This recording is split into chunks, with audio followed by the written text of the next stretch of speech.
Hello all. இந்த எபிசோடில் ஆலியா யாருக்கும் தெரியாமல் ஹாஸ்பிட்டல் மீட்டிங்க்கு போகிறா. அங்கே போனால் அவளை இந்த மீட்டிங்க்கு வர வச்சதே இவங்களோட பரம்பரை எதிரியான டெமிர் தான்.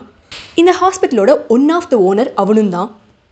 இது தெரியாமல் ஆலியா அந்த மீட்டிங் அட்டன் பண்ண அவன் உனக்கு இங்கே வேலை கன்ஃபார்ம், இந்த மாதிரியான பெஸ்ட் டாக்டர்ஸ் எங்கள் ஹாஸ்பிட்டலில் ஒர்க் பண்ணுறது எனக்கு ஒரு ப்ரிவிலேஜ் அப்படின்னு சொல்கிறான்.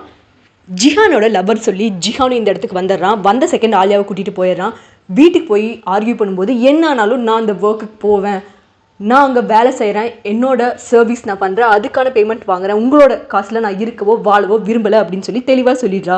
இப்படி நைட் டைமில் டின்னருக்காக அவள் அந்த டேபிளுக்கு வரும்போது பேரனான டெனிஸ் மட்டும்தான் இந்த டேபிளுக்கு வரணும், என் குடும்பத்தோட டேபிளுக்கு வரணும். ஆலியா தான் என்ன ஆனாலும் நான் இந்த டேபிளை விட்டு போக மாட்டேன், என் பையன் இந்த டேபிளில் உட்காரன்னா நான் இருந்தால் மட்டும்தான் அவன் இங்கே வருவான், இல்லாட்டி நான் இங்கே உட்காரக்கூடாதான்னு என் பையனும் வரமாட்டான் அப்படின்னு சொல்லி ஸ்ட்ராங்காக நிற்க மாமியார் மருமகள் சண்டை டைனிங் டேபிளில் முத்த கடுப்பான ஜிஹான் அங்கிருந்து எல்லாத்தையும் உடச்சு போட்டுறான். இப்படியே அந்த நைட் டைம்ல ஜிஹான் அவனோட லேண்ட் வழியா ஒரு சில கூட்ஸ் போகணும். ஆக்சுவலா அதுல கூட்ஸ் மட்டும் இருக்காது, சில இல்லீகல் திங்ஸும் இருக்கும். அதெல்லாமே அவனோட லேண்ட் வழியா சோல்ஜர்ஸ்க்கு தெரியாம இந்த டைமிங்ல இந்த வேலை நம்ம போகலாம் அப்படின்னு சொல்லி பிளான் பண்ண சில இல்லீகல் ஐட்டம்ஸை எடுத்துட்டு போயிடலாம் அப்படின்னு சொல்லி பிளான் பண்ணி அதே மாதிரியே அந்த டைம்ல அதை எடுத்துட்டு போறப்போ போலீஸ் அந்த இடத்துல இருந்து அந்த டிரைவர் உட்பட அந்த கூட்ஸ் உட்பட எல்லாத்தையும் பிடிச்சிடுறாங்க.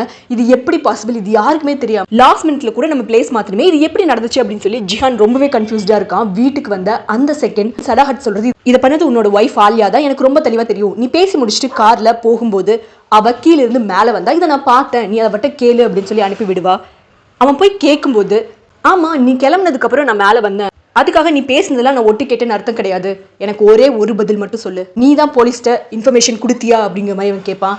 ஆமா நான் தான் ஜிஹான் அப்படிங்கிற ஸ்மக்லரை காட்டி கொடுத்தேன் அப்படின்னு அவ ஒத்துக்கிறா. இதுக்கப்புறம் என்ன நடக்கும் நெக்ஸ்ட் ஷார்ட்ஸ்ல பார்க்கலாம். Bye by.